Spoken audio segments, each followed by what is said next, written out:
So let's actually start with the topic of unity.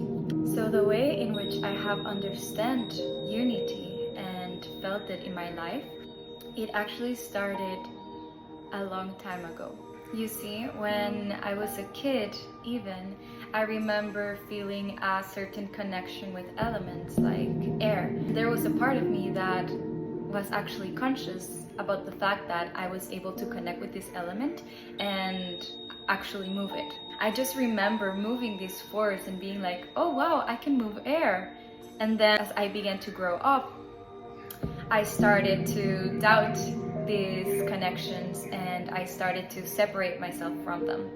When the pandemic hit, I had the opportunity to interact a lot with a group of trees and a spot of nature that was very secure and private, and I began to sort of understand the language of these trees, of this natural spot, and I began to get a little bit more curious. How do they communicate with me? How can we work with each other? And here's where the unity concept comes through. So I was able to learn from these trees. I was able to start to talk to these trees or to the birds or the squirrels that were running around this piece of nature because of this concept of unity.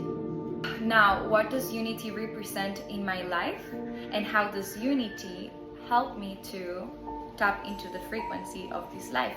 So a state of unity is a state in which I am not identifying myself with any titles or anything that I have done, or basically any preconception of who I am or how I am supposed to act.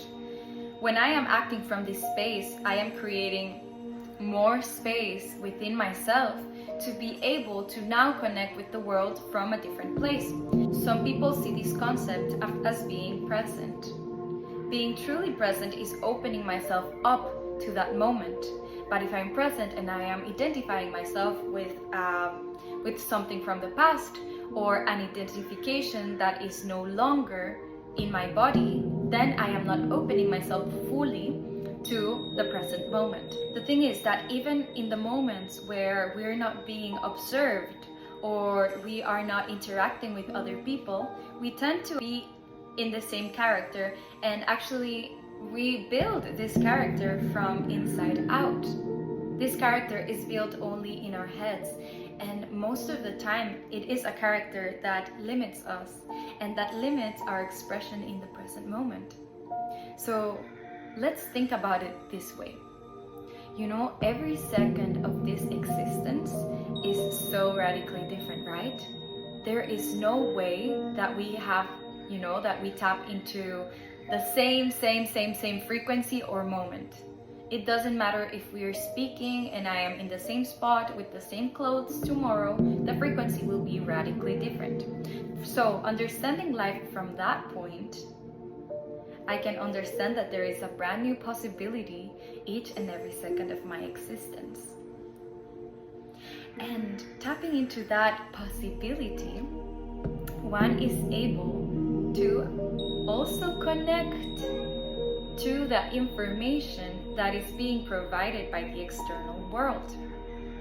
So when we are not centering ourselves in our individuality, centering ourselves in the individuality would be to go to those thoughts of who we are or how we're supposed to act, and going through those thoughts of how this moment should be. Rather, opening myself up is receiving the information from the outside and allowing it to reflect something different in my inside. So when that permission slip is opened, I am actually able to recognize the message from the outside world, and this is where unity comes. Unity comes from being able to open myself up to these messages and this frequency that's being transmitted all of the time. This is why people often said you're constantly being guided.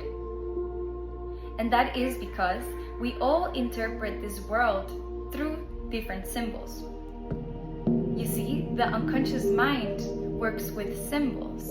So the world is constantly throwing symbols at us that if we're not present enough to see, we will not be able to identify those symbols and interpret the message that's being held back from the world. Everything is made up of atoms and energy. And that means that in a particle level, there are no separations. So, unity for me is, in summary, opening myself up to the opportunity to receive this input, to receive these insights from the world, from the external world. And in that way, I can really feel how I could interact with the external reality.